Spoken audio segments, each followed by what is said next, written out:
देखो ये मेरी नई बुक है।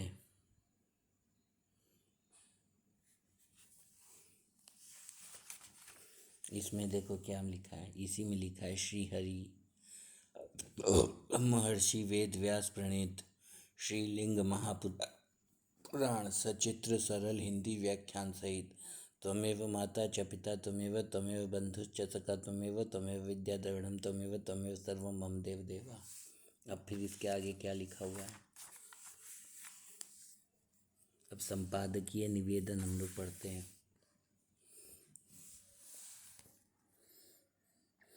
पुराण भारतीय सनातन संस्कृति की अमूल्य निधि है। ये अनंत ज्ञान राशि के भंडार है। पुराणों में वेदों के अर्थों का अपबृहण विस्तार हुआ है, अतः इनकी वेदवत प्रतिष्ठा है, वेदवत प्रामाण्य है। पुराणों को पंचम वेद कहा गया है। इतिहास पुराणम च पंचमो वेद उच्यते। श्रीमद्भागवत पुराणों की महिमा में कहा गया है कि जो बातें वेदों में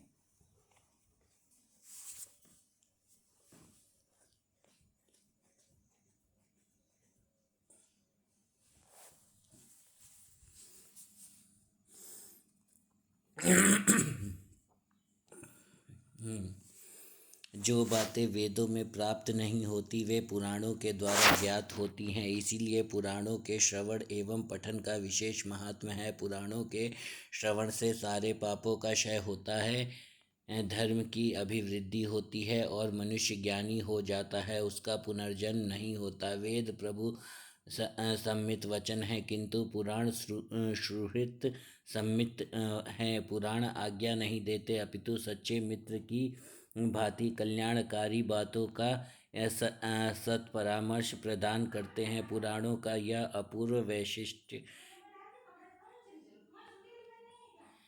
है कि इसमें वेदों के गूढ़तम अर्थों का आख्यान शैली में कथानक के माध्यम से प्रस्तुत किया गया है। अतः रोचक होने से ये अधिक सुगम एवं सहज गाय है। यथा वेदों में सत्यवद सत्य बोलो का उपदेश है, पुराण में इसी उपदेश को महाराज हरिश्चंद्र के आख्यान के माध्यम से समझाया गया है। इसी कारण पुराणों को विशेष लोकप्रियता प्राप्त हुई है। पुराणों में न केवल मानव मात्र के कल्याण की बातें आई हैं, अपितु जीवन मात्र के कल्याण की बातें हैं। वास्तव में पुराण सच्चे अर्थों में पारमार्थिक कल्याण के सर्वोत्कृष्ट साधन है। पुराण संख्या में 18 है, जो श्रीमद् भागवत, श्रीदेवी भागवत, विष्णु पुराण, पद्म पुराण, ब्रह्म पुराण, स्कंद पुराण आदि नामों से प्रसिद्ध है। इन्हीं 18 महापुराणों में श्रीलिंग महापुराण का भी परिगणन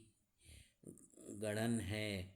अन्य महापुराणों के समान ही सग्रार्थी पंच लक्षणों का निरूपण, भक्ति, ज्ञान, सदाचार की महिमा तथा जीवन का श्रेय संपादन और उसे भगवान मार्ग में प्रतिष्ठित करा देना लिंग महापुराण का तात्पर्य विषयीभूत अर्थ है। श्री हरि के पुराण विग्रह में लिंग पुराण को भगवान का गुल्फदेश माना गया है। लैंगम तु गुल्फकम पद्म पुराण। इस पुराण का यह नाम इसलिए दिया गया है कि इसमें परमात्मा परम शिव को लिंगी, निर्गुण, निराकार अर्थात अलिंग कहा गया है। यह परमात्मा व्यक्त प्रकृति का मूल है। लिंग का अर्थ है अव्यक्त अर्थात प्रकृति। अलिंग लिंग मूलम तु अव्यक्तम लिंग मुच्यते।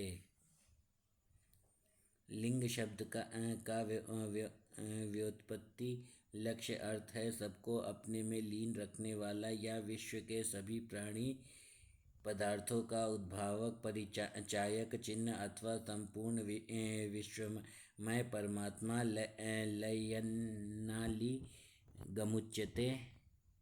लिंग पुराण प्रकृति पुरुषात्मक समग्र विश्वरूपी वेदी या वेर तो महादेवी पार्वती है और लिंग साक्षात भगवान शिव का स्वरूप है। लिंग वेदी महादेवी, लिंग साक्षात महेश्वर। लिंग से लिंगी का आख्यापन ही लिंग महापुराण का विषय है। इसी विषय वस्तु का प्रतिपादन लिंग पुराण में विस्तार से विविधता रूपों में का हुआ है। लिंग पुराण 2 भागों गो में विभक्त है। पूर्व भाग में 108 अध्याय है और उत्तर भाग में 55 अध्याय है। इसमें के पूर्व भाग में माहेश्वर योग का प्रतिपादन, सदाशिव के ध्यान का स्वरूप, योग साधना, भगवान शिव की प्राप्ति उपायों का वर्णन, भक्ति योग का महात्मा है, भगवान शिव के सद्योजात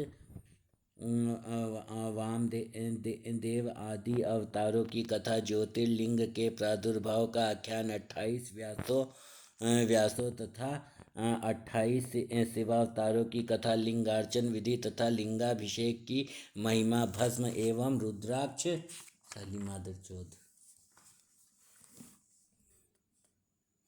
धारण की महिमा, शिलाद पुत्र नंदीश्वर के आविर्भाव का आख्यान, भुवनेश निवेश ज्योतिष चक्र का स्वरूप, सूर्य चंद्र वंश वर्णन, शिव भक्तंडी प्रोक्त, शिव सहस्त्र नाम स्तोत्र, शिव के निर्गुण एवं सगुण स्वरूप का निरूपण, शिव पूजा की महिमा, पशुपत व्रत का उपदेश, सदाचार, शौचाचार, द्रव्य शुद्धि एवं अशौच निरूपण, अविमुक्त क्षेत्र वाराणसी का महात्म्य, दक्ष पुत्री सती एवं हिमाद्रिजा पार्वती का आख्यान, भगवान शिव एवं पार्वती के विवाह की मांगलिक कथा तथा शिव भक्त उपमन्यु की शिव निष्ठा आदि विषयों का वर्णन है। उत्तर भाग में भगवत गुणगान की महिमा, विष्णु भक्तों के लक्षण, लक्ष्मी एवं अलक्ष्मी दरिद्रा के प्रादुर्भाव का रोचक वृत्तांत, दरिद्रा के निवास योग्य स्थान, द्वादशर मंत्र की महिमा, पशुपाश विमोचन, भगवान शिव एवं पार्वती की विभूतियों का निदर्शन, शिव की अष्टमूर्तियों की कथा,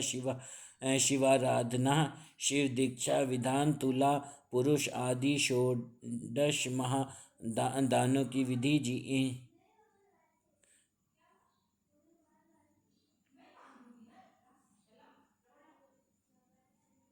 जीवच छाद का महात्म्य तथा मृत्युंजय मंत्र विधान आदि विषय विवेचित है। अंत में लिंग महापुराण श्रवण के मनन एवं पाठ की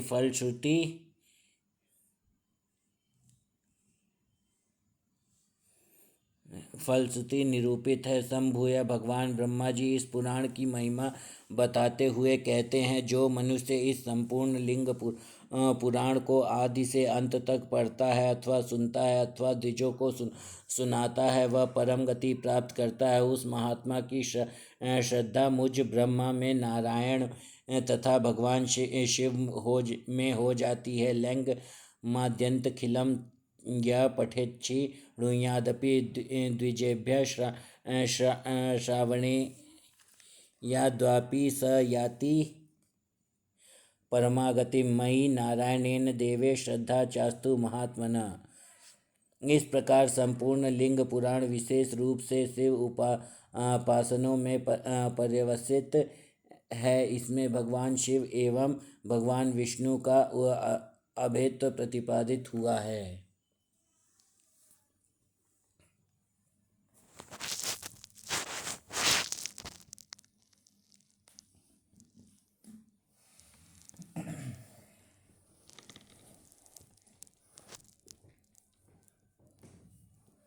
हमारे पार्षद जी करप्शन करके घर बना रहे ना, कैलाश चंद्र पांडे जी करप्शन करके घर बना रहे हैं, है ना।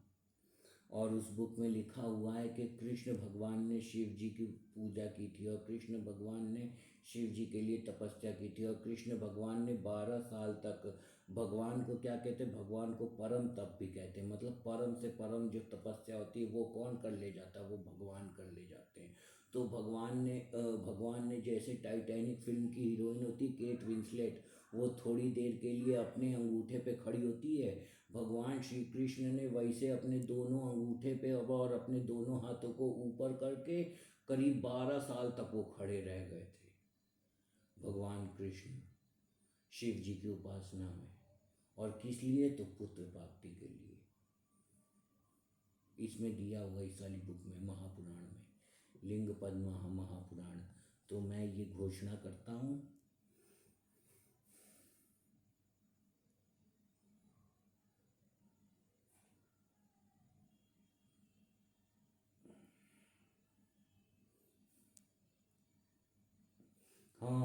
इसमें ये वाला काट है, देखो ये वाला कार्ड कौन सा है जानते हो? ये वाला कार्ड है द्रौपदी के चीर हरण वाला कार्ड है ना, जो द्रौपदी का चीर हरण हुआ था उसका वाला कार्ड है। तो द्रौपदी का चीर हरण हुआ था तो पीछे से कृष्ण भगवान उसको साड़ी भेजे जा रहे, साड़ी भेजे जा रहे, दुशासन साड़ी खींचे जा रहा और कृष्ण भगवान साड़ी भेजे जा रहे। तो कृष्ण भगवान ने ऐसा बताया है कि एक बार कृष्ण भगवान की उंगली कट गई थी और द्रौपदी ने अपनी पल्लू का थोड़ा सा हिस्सा कपड़ा फाड़ के और उसको लगाया था कृष्ण भगवान की उंगली पर, तब जाके कृष्ण भगवान ने उसको कपड़ा ही कपड़ा दे दिया। तो जो भी चढ़ाओगे फलम तोयम फूलम, फलम फूलम तोयम जलम, तो इवन इवन अग्नि वायु वो सब भगवान ग्रहण करेंगे। समझ गए? तो क्या होगा, पार्षद जी के करप्शन के खिलाफ मेरी भाभी सविता सिंह जिस दिन पार्षद जी के छोटे भाई का घर बनेगा उस दिन वो अपने ऊपर 10 लीटर पेट्रोल डाल के आंदोलन करेंगी। और वो एक वीरांगना है, उनके लिए मृत्यु कैसी है, उनके लिए मृत्यु उनकी ऐसी है जैसे हमने एक कपड़ा छोड़ा और दूसरा कपड़ा पहन लिया।